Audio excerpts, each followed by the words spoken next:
Has anyone got any plans later today?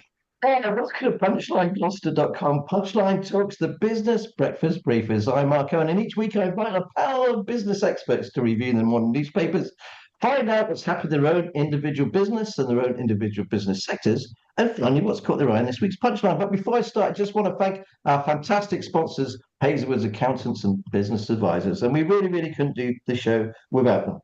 Okay, don't forget, if you like the show, please like, share, and subscribe. Okay, let's see who the panel are this week. We've got Simon Ford. He's the CEO of Speedy Skips and Aggregates company, Allstones. The company is based in Gloucester, which is just a stone's throw away from the railway triangle. You see what I did there? Anyway, its turnover is 20 million. It has 126 employees and over 5,000 skips on the road. Their recycle rate at the plant is 98%, and they also have a large-scale producer of utility construction waste, basically recover, recycle, and reuse. So we'll find out all about that this morning.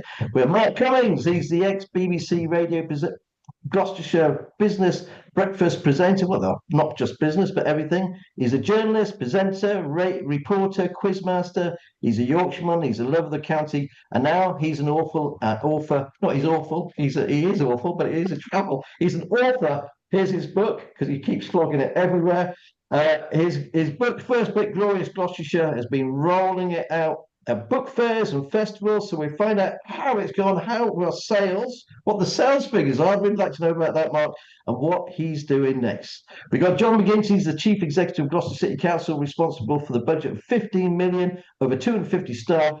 It's a massive job that oversees the planning, developments, environmental waste, recycling, parking, leisure, culture, and much more, including 107 million digital forum development, and a wide range of city property portfolio, including Kings Walk, Eastgate Shopping Centre, and St Oswald's Trading Estate. So I'm really interested to get his view on the devolution and the problems heading down the tracks for that as well, which is, I think, going to be pretty massive. So looking forward to that from John. And we have John Workman. He's the senior partner at BPE Solicitors. The company is based in Cheltenham, employs 90 staff, has a turnover of 9.5 million. The company prides itself on never being sort of typical lawyers. They are innovators, mold breakers, and changing the way they practice law. That's what it says on the website. John also represents the Republic of Estonia in the Midlands and southwest of England as an honorary consul. And every now and then, unluckily for him, he happens to be my golf partner as well, isn't it, John? I don't know how it's happened, but it has happened every now and then. We've managed to lose together. And what? And win. And win. Okay, I was going to say we're quite crap, actually, but there you go. Okay, let's see what's making the headlines, please. Okay. Courtesy of the BBC. Here we go, the Times. Legal chief is freezing policy. The Mirror. Shameful. 67 died mid-air collision and president blames air traffic control diversity. The Metro. A nation of shoplifters. The Financial Times, headwinds. Mark, I think you've got the wrong. I think you've got the wrong thing on screen, Mark. Have I got on screen? I can see your notes for this briefing. Can you?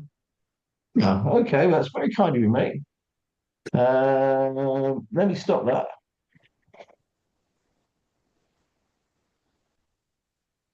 How about that? Can you see the right thing there? Financial Times. That's just incompetent, isn't it? Well, there we go. At least you know it's actually scripted. Who knew? Who knew? Okay. The Eye. Treat patients at home to prevent NHS hospital bed blocking. The Daily Telegraph. 10th for Farmland acts for net zero.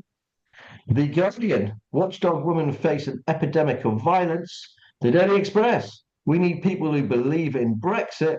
The Daily Mail. Now prove your growth agenda isn't all hot air. And the Sun, how Valdi dare you? And the Daily Star, Armageddon out of here. Well, we got there in the end, thankfully. Glad, John. Okay, everybody, let's start with you, Mark. Great to have you on the show. What have you picked out from the papers, please? Okay, so go back to one of the front pages, Mark, that you mentioned, the Telegraph. 10% of farmland axed for net zero, solar farms, etc. Just made me think of when I've covered this story as a journalist myself, and others might have a much more deeper view on this one. But whether he was talking about this on Good Morning Britain or whatever it's called with Richard Madeley, but Dale Vince, who we all know Dale, who you need to do your research before you put Dale on any programme. He absolutely ripped Richard Madeley to shreds this week because they got their facts wrong. So when you talk about anything to do with this, I always have this little trigger of interviewing Dale Vince, that he's a tricky guy, he's an amazing guy, he's a very successful guy, but just that story reminded me of he tweeted this week about everything that they got wrong on the TV programme. So that's the front page of the Telegraph today. Still lots in the papers about Wyn Evans, and this is an interesting story because things have sort of changed now. I hosted a couple of gigs at the town hall with Wyn, who was very funny, very entertaining. I've written about him on my website about how much I enjoyed his company. But this week's what he said has just gone over a line now, and it can just tell the whole media, almost rightly actually, silly boy.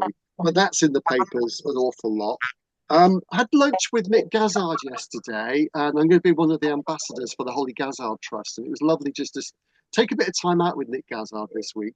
And the front page of The Guardian this morning, women face an epidemic of violence, and this story doesn't go away.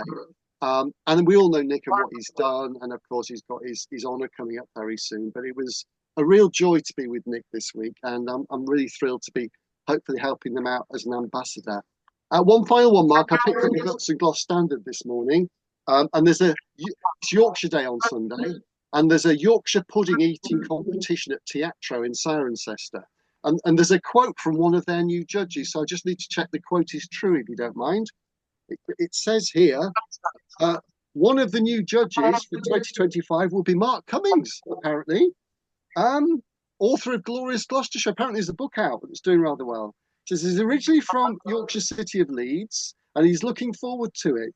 Judging it with Dr. Dawn Harper from Embarrassing Bodies. I know you've had a lot of conversations with her, Mark, over the years. Have they quoted me right? Mark says, I retain certain northern characteristics. I love free food. I love Yorkshire puddings. I hope I'll be made head judge thanks to my Yorkshire heritage. Perfect quote. They've got it absolutely right. So there you go. So what? It only took you 2.5 minutes to mention your book, mate, which is quite astounding, actually. I thought you would have started in there and waving it around everywhere, but 2.5 minutes is a bit of a record. So, no, thank you ever so much for that roundup. Simon, let's bring you in. Great to see you again, Fordy. What have you picked out for us, please? I started with the Times, and I've not gone too serious on all of these things. I picked out the fact, I don't know if you can see that, but there's a painting that was in an American barn sale in Minnesota, and this guy bought it for $50, and apparently it may be a Van Gogh, and it may be worth $15 million. They're just doing the research now on it, but it tickled me because we get things like this all the time in the skips and rummaging through the waste, and it's amazing what people throw away. We've had bobsleighs and all sorts of things, cars, you name it. So that tickled me, and I think, well, if he has found one and it is worth that, then fair play to him.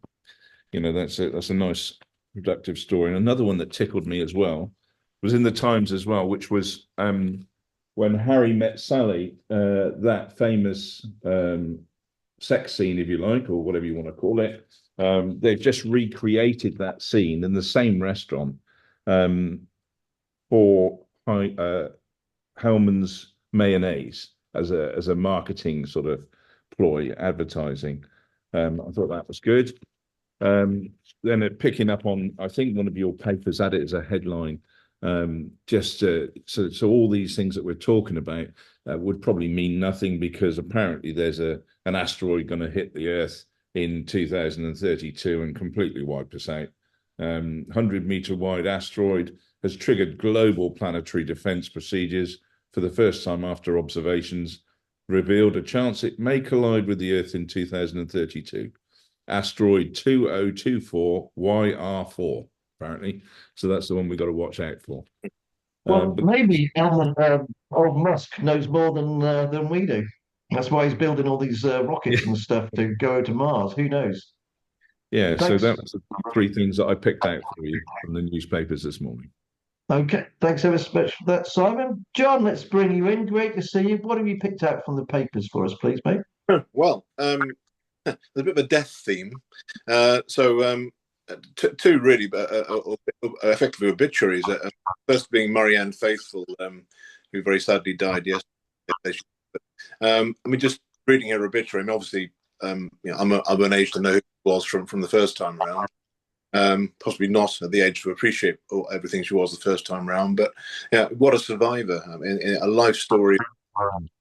Absolute self-destruct, having been an icon, then falling to grace, and then dragging yourself back through rehab and creating art and trail for women and all that. All that really good stuff right up to the day she died. And I think, if you think about perhaps some more snowflake generations coming through, I mean, that's a testament to what people can do. The other one being John Prescott, the famous Two Jags, who was, I think, rather charmingly buried in Two Jags. A big political bruiser, a man of considerable contradictions. But I think in the end, if you look at the politicians of the past and politicians of the present, you wonder where the big beasts are. He sure as hell was anyway, got rest in peace, both of them. But with the against times, comment section, talking about the contradictions really in Rachel's growth plans, as in the political requirement for net, but you want economic growth. Well, you've just given us the highest energy prices in the modern world, so or the major nations. The problems of getting anything that she wants to do through the planners and through judicial review. I mean, bats and newts don't have a vote, but plenty of NIMBYs do. And simplifying those processes, the difficulty of getting anything done in this country, and it's not, in all fairness, down to her. It's generations of erotic bureaucracy. And we want to be a nation about it. All right, okay, thanks there, John. We've got a slight problem with your mic, if you don't mind. Maybe it might be worth, just while we get other John on, going back and coming back in again with your microphone. Might click back in. Thanks ever so much for that. John, what have you picked out for us, please? Morning, Mark. Well, I was also going to start with John Prescott, the funeral yesterday. I had the I don't know if it's a privilege or not, but one of my jobs was working in what used to be called the Office of the Deputy Prime Minister. So he was my boss. Everyone who sort of worked with John Prescott has a sort of story about him. I mean, I remember once sitting in there, I was briefing him about council tax policy or something, and I was just sitting in his office talking, and then suddenly he got so frustrated, he went up and started banging his head on the wall. And I'd never met this guy before. I was terrified as to what was going to happen next. And he was just like this. And then he just came back down, sat down and started talking about council tax policy to me again. Absolutely bonkers guy. But and of course, he was famously awful with his sort of public speaking. My favourite Prescottism was he said it's great to be back on terracotta. But in private, when you were briefing him as an official to a politician, he was one of the best politicians I ever worked for, quite frankly. He was like Jono said, he's a real sort of big beast of politics. He never overstepped the line. He always knew that, the balance between officials and politicians. He wasn't interested at all in the operational detail. He just interested in the policy. And actually a very nice politician to work for. So yeah, rest in peace, John Prescott. Another sort of angle of my sort of stories that I was quite taken by, in the Eye on page 3, there's an article about quirky tech stories. And there's a whole pile of quirky tech stories across all the papers this week. So there's some stories about how flossing your teeth once a week reduces the risk of a stroke by 20%. Don't know why. There's some stories about why we evolved ear wriggling as an evolutionary trait, why we scratch itches as an evolutionary trait, And they also were talking about the fact that there's accidental discoveries, like the weight loss drug that everyone's talking about now, who actually was discovered, someone was investigating the venom of a poisonous lizard. How does that happen? But what was quite interesting in this story was they were talking about the discovery of graphene in the University of Manchester, and it happened during Friday night play experiments. So in the science lab, they all just crack open a few bottles of beer on a Friday evening and start experimenting with science. And I just think it's a wonderful way for any business to encourage innovation, to have a sort of Friday night play thing. And maybe we should all be doing that. And then the last story, Mark, I'll just shut up after that, was the page 11 of the Eye. There's a story about the massive increase in shoplifting over the last year, which is a really big concern for lots of businesses in Gloucester and Gloucestershire. In 2023, it was 400,000 nationally, England, Wales. In 2024, it's gone up to 490,000, nearly 500,000 shoplifting offences in a year. That's a 25% increase in just 1 year. And it's obviously the highest since records began. It's an absolute scourge now in terms of affecting all of our businesses. And you know, I mean, it'd be interesting at some point, but I know you've covered it a bit, Mark, but to really dig into this and what can be done about it, because to have an increase of that scale that quickly is really worrying. And also, it doesn't help that the shops themselves are saying don't tackle it, don't telling their staff not to tackle it, because they know they can just go in there and take the stuff out. I must admit, I was in a co-op here in Gloucester, and the guy in front of me looked like he'd paid, and he'd walked out with a whole bundle of stuff, a big basket of stuff. He put it in, and when I went to scan my own stuff in, it wouldn't scan, and I realised then that he had paid. He'd literally just pretended to pay and walk out. And I said to the shop assistant, I said, excuse me, I said, the chap's just gone and walked out with 80 quid's worth of stuff. And that's exactly what he'd done. And you are right. And of course, there is a cost to this, cost to every single business, you know, at the end of the day. No, thanks ever so much for that. Good selection of stories, John. It is something that I talk to a lot of business people. They're very worried about the shoplifting. It's gone way beyond the pale. And then you've another story about police numbers. At the same time, it's just gone bonkers, isn't it? Mark, let's bring you back in, please. Let's talk about your book. So you wrote the book. You've done all the fairs. You've done all the stuff. You did it with who was the press guys? Yeah. And so go on then. What's the sales, mate? How many have you sold? Yeah, 2,500. What's the system? How does it work? Yeah, no, it's fascinating because I'm used to radio figures and people buying records. And I asked the history press, and they said if in the first 12 months we sell 1,000, we make money and we're really pleased. I saw them this week to talk about another book, and they said in the first 5 months it sold 2.5 to upwards towards 3. So to me, I don't understand those numbers, but they're absolutely thrilled. And so I went into Waterstones in Cheltenham. Who, if you go into Waterstones in Gloucester, Sarum, or Cheltenham, there's tables full of it and shelves full of it because it's selling, and they're thrilled just to meet them and sign a load of copies. They can put little stickers on, and all the local bookshops have supported me. And I think they love it when you go in and say hi to them and thank them, because if they get behind your book, it makes a big difference. So. Yeah, it's a whole new world. Doing the festivals helped, and doing like the Cheltenham Lit Fest was amazing, being in the forum, and obviously the publicity. And you have some audience from the radio days, but yeah, it's been a whole new learning curve. Yeah, and they're thrilled, but also it's a timeless book, so it's it's only been out 5 months, and I will keep promoting it occasionally, sometimes on Punchline, maybe by sneaking it in. I'm sure we'll have you back for it. So what are you doing now? Are you we talked about it before that you're looking into being a travel writer. Yeah, the travel writing. So I'm going to Japan in a few weeks. Doing a piece for Walk Japan, doing a pilgrimage in the south of Japan. And from a business perspective, I've been in touch with I didn't realise what a hub Gloucestershire was for really amazing travel companies. And there's a travel festival on the 22nd of February run by a lovely man called Byron Shurto. Byron is a lover of telling positive stories about travel, and there's a whole group of them, like Justin from Steps Travel in Cirencester, or Andy from Holiday Architects in Cheltenham. There's a whole group of them, and there's a whole sort of bunch of them based in Gloucestershire and the Cotswolds. And I'll be doing a gig at the Travel Festival, which is at the Cheltenham Racecourse on the 22nd. People just need to go on the website, free tickets, but they do need to book their ticket.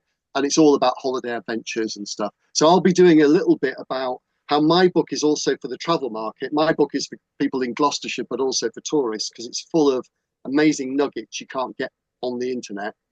But also when I do my travel writing, it's the same shtick. Wherever I go in the world, I try and find those amazing little stories that totally elevate your experience. So I'll be doing a talk in the afternoon about that, how you can have a foot in both camps, really. Yeah, next time I'm with you, I'll tell you how Japan went. Okay, look forward to it. Okay, thanks ever so much for that, Mark. Okay, Simon, let's bring you in if that's okay. Obviously, I've been to your depot a number of times. It's a huge organisation what you've got there. Can you just quickly explain about the sort of that you get? Yeah, everyone knows about the skip side, perhaps, but they don't realise actually about the construction. You get all the construction waste coming in as well, and then you clean it. Can you just quickly expand about that? Yeah, so what you're talking about there is inert waste, so soils and hard cores, cementitious products, tarmac, bits and bobs like that. So what we do with that is we screen it and we crush it, and then we put it through a wash plant. And what the wash plant does is it takes out any impurities, clay and such like. And then we screen it so that we end up with a pea gravel, a 20 mil and a 40 mil washed clean aggregate, and a sand, a flooring sand or a plastering sand. And that's being used in the concrete industry, and all the chippings are used for drainage, and it's a recycled aggregate. But it is as clean as primary, and it's sort of taking over from the primary in terms of sales, and it's an educational process. It's very difficult. A lot of people just buy on price in that bulk aggregate market, and it's an education bit, because recycled aggregates have got a fairly poor name because people haven't been doing it as cleanly or as properly as we are. So now that we're re-educating our customers, if you like, and showing them what we're producing, and it's being reused. So we can literally go and pick up a load of muck from a site, bring it back, wash it, and then take the aggregates back to them. So the whole circular economy working on that side of it. So What used to happen to it, Simon? So you had a big building site, you knocked down a building. Did it just all end up in a skip then? Years ago, it was landfill, wasn't it? You know, the whole of it was landfill or skipped or muck away. You know, primarily, you know, landfill. But things have changed. You know, sustainability. This is our biggest problem with the whole of the waste industry and the whole of even the skip waste and things like that. Because buyers from national builders, what's the price? What's the price? What's the price? They're paid just to get the cheapest price. They're not so interested in sustainability, carbon footprint, circular economy, what happens to their waste. There is legislation going through all the time, which is pushing them to think about where it's got to go and have some sort of audit trail all the way along that. I think we're leading it, you know, certainly in Gloucestershire, maybe nationally. You know, I don't know anybody else who's got this sort of facility, so they can deal with the light waste, you would, paper, cardboard, plastics, metals, but also with the soils and the hard cores and everything else to recycle it, to get as much out of it, but and avoid landfill at all costs. So you still get problems with people sticking batteries into recycling things as well, because obviously it causes fires. Yeah, I mean, batteries are the bane of our lives, really. They cause so much trouble, because if you don't see them and they go through the process and they come into your 2%, your residual waste, which has got to go to waste to energy, you end up shredding it, and then you change the chemical format of it, and it bursts into flames. So you've got an issue constantly with that. And these batteries can, you know, they can be in little toys or anything, vapes or whatnot. So they have become an issue, a big issue, really. But we're dealing with it, and we've got things that we're investing in to try and locate it, you know, and try and pull it out of the waste streams that come through, as it were. I just really want to talk to you very quickly also, because I know you've gone through a major rebrand. Here's your new, can you see that, your new website? Have we got the right one this time? Mhm. Yeah. It's pretty different to the old one. Obviously, you've gone away with all the old pictures and things. Well, there was two reasons really why we needed to do the rebrand. Um, First and foremost, we had some people within our business, within our organization, that had grown to their potential, but they were limited, and so now we've got a new management team.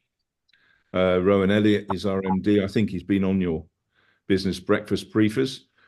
And a team as well with a new FD, ops manager, and commercial manager.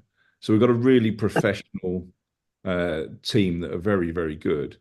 And so we needed to reflect that change in the business with a rebrand on the company as a whole. And we also needed to try and educate people as to what we're really doing, because there's not a lot of people that really, without coming down and visiting our facilities and seeing our infrastructure, you wouldn't know really. So we're trying to portray that, and that's an ongoing process with social media and all sorts of things of trying to explain and show and videos of how we treat waste and what we do with it, as well as our aggregates and what we do there, and the whole thing of that carbon footprint capture. We're now working with companies, and we will give them their carbon footprint number, so they've got it all by using us. But it's just getting over that price hurdle, and the problem we've all got in business at the moment is that our costs have gone up exponentially. I mean, the red diesel thing, which the Conservatives did, that put a serious amount of pressure on our business and others in the construction industry. And I don't think a lot of them have got over that yet. And now we're faced with a load of other, stealth taxes, if you like, which I think, we've had a tough year. We've come through it. But these things are hurdles which, if you're over leveraged, you're going to really struggle the next couple. Can I ask you then, just very quickly, because we're running out of time, Simon, type of cost was it for red diesel, and what type of additional cost is it for national insurance contributions? It's substantial, it's in the hundreds of thousands with our business, Right. and the problem is that what you do is you've got to put your price up, or you've got to get rid of people. You've got to cut costs in some way, shape, or form. So you've got to run lean, and that's getting harder and harder. With this government, it's difficult when they talk about growth and they talk about Heathrow. Well, that's just a publicity stunt as far as I'm concerned, because they're going to be years trying to get that through planning. I don't think they will get it through planning. So it's just pointless in saying it. It's a bit of BS as far as I'm aware. What we need is a reduction in our taxes. If you put corporation tax down to 10%, then you would get so much more on the Laffer curve tax coming back in multiples. But it's almost things that are put in your way to sort of stop you from being a business, to say, "Oh, we're giving up." And this is why we're seeing hundreds and thousands of people fleeing and living abroad, because it's not worth it. No, okay. Thanks ever so much for that, Simon. Yeah, I know lots of people, very wealthy people, have gone already. Yeah. At least 5 or 6 people I know are now living abroad. John, I mean, you run a big business. John, you run a big business, obviously BPE, 80 odd, 100 odd staff. I mean, the cost for you must have gone up as well, national insurance contributions. Yeah, well, that's it was at least certainly in 6 figures. Yeah, Wow. yeah, yeah, that's unwelcome. Yeah, well, yeah, I mean, business for us. Yeah, clearly we do what others want us to do. So if they don't want to do it, we don't. activity levels. Therefore, you depend on the economy, depend on sentiment in the economy. And I'm pleased to say that actually, up to November, we were, certainly in corporate, which I'm part of in my day job, as it were, we were extremely heavily engaged. And the phone has started ringing again from mid-January onwards, which is good. I was getting a little nervous at the beginning of January, but yes, the transactional stuff, corporate and property, there is still activity, but there's no doubt whatsoever that it's suppressed levels because of economic uncertainty, not just about the costs of NI, but also this whole growth agenda, which everything it says, it's just going round in a circle because for every growth initiative that apparently exists, there's regulatory pullback on something else. So and I said earlier, but you can't have net zero and cheap power. It's not possible. I mean, the idea of a third Heathrow runway is just comical. Wright brothers invent flight 1903, Concorde crosses Atlantic at faster than the speed of sound, 1973. Third runway in Heathrow, 2073. It's just there is not the will in this country to say, I'm terribly sorry, the nation comes first, your house is getting flattened, here's some money, be a nice guy, go away, which is what they do in every other single country, building major projects. And we don't have the balls to do it. Sorry, end of.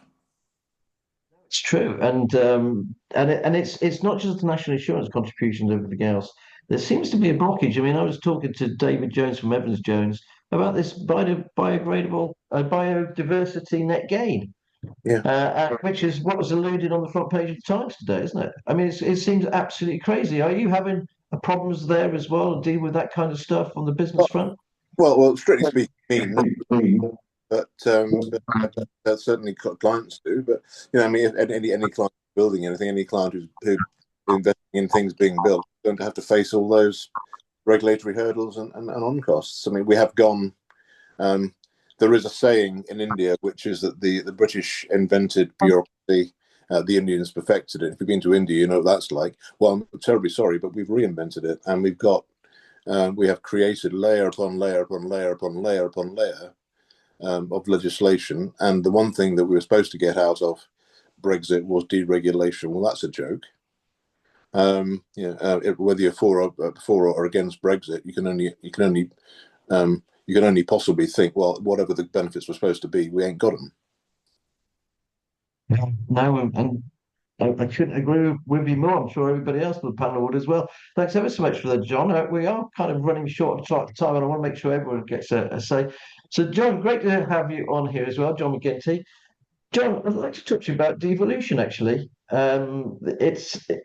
We're trying to cover it as much as possible. Marky will agree with me here. It's very difficult to get across because a lot of people don't understand it. It's very confusing. The councillors and the government's chucked this into the pot. They're talking about maybe the county into half, west and south, or east and west. Where do you stand on it? Because it must be taking up so much of your time when you've got shed loads of other things to do with less staff. Yeah, it's a real it is an attention sapper, that's for sure. Basically, just before Christmas, the government published a devolution white paper, and it had two big things in it. One was about devolving powers from central government to local areas, which I think all of us in principle would probably think, yeah, it sounds all right, But the other thing that they sort of slipped into this white paper was something about local government reorganisation, about reducing the number of councils in the Shire counties where there's counties and district councils, and of course, almost naturally that has sort of focused attention inward, and will do so, I expect, for a number of months, when we should be focusing on sort of serving customers and progressing big capital projects, of which we have a number.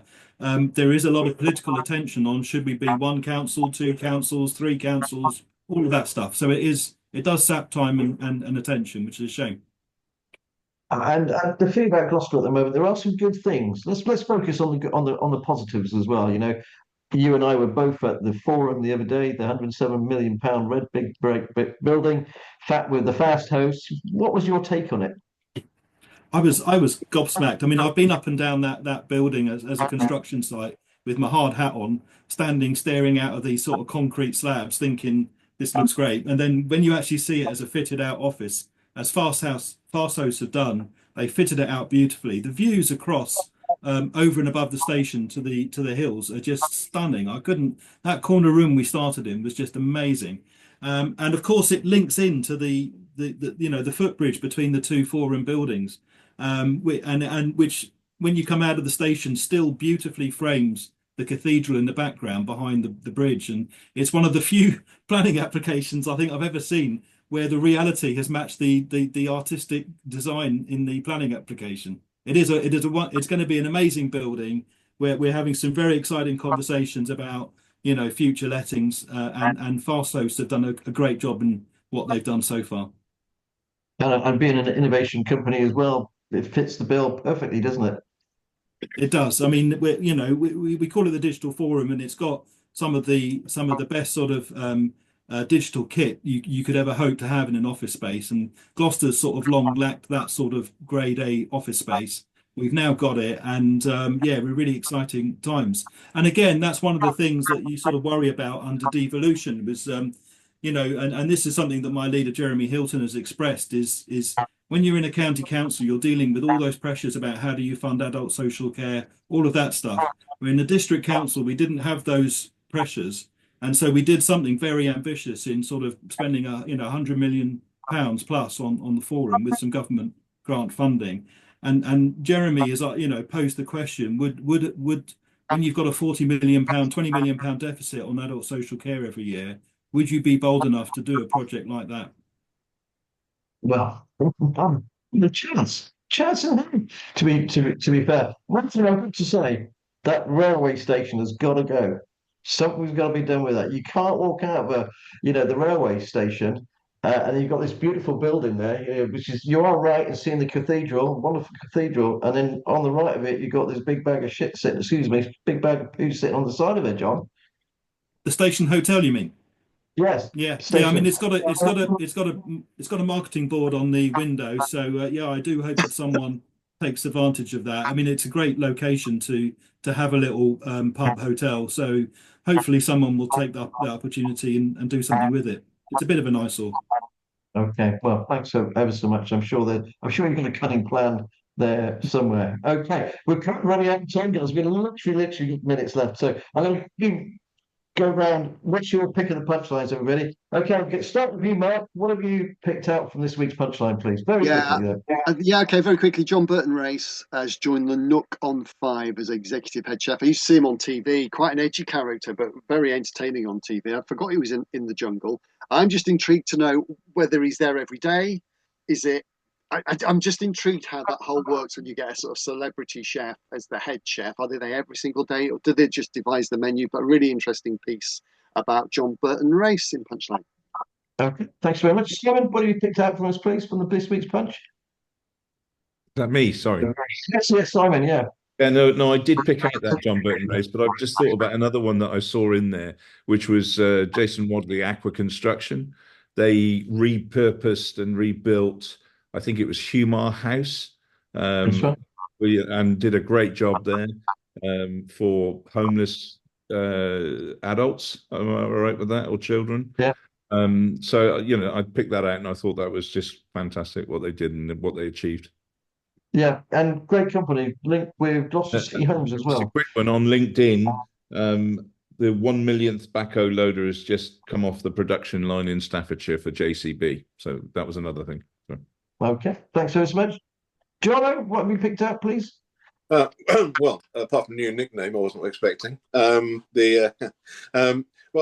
Just on Simon's point about JCB, I mean, one of the odd things I've done in my life is cycle to Land's End to Donegal. So we went past the JCB head office in Staffordshire, which looks like a car showroom built by giants. It's got this massive glass in front of it and these huge yellow machines in it, and it really makes you feel very small indeed. In terms of the punchline, I picked up on the John Burton Race thing mainly because I think it really cements on Cheltenham as a destination place for foodies. Actually, and there's plenty going on for all tastes, and I think we've all enjoyed some or all of that. The other thing I picked up on, but I'll be repeating myself, is you had an article on business leaders welcome growth agenda. I think the headline was a little misleading because thankfully some of the commentators said it was rubbish. But anybody who thinks the growth agenda is working is either actually or economically illiterate. But nonetheless, that's what I picked up. Okay, thanks very much. I thought it was a real good mix of views, actually, from a really good selection of different areas. Jim, what have you picked out, please?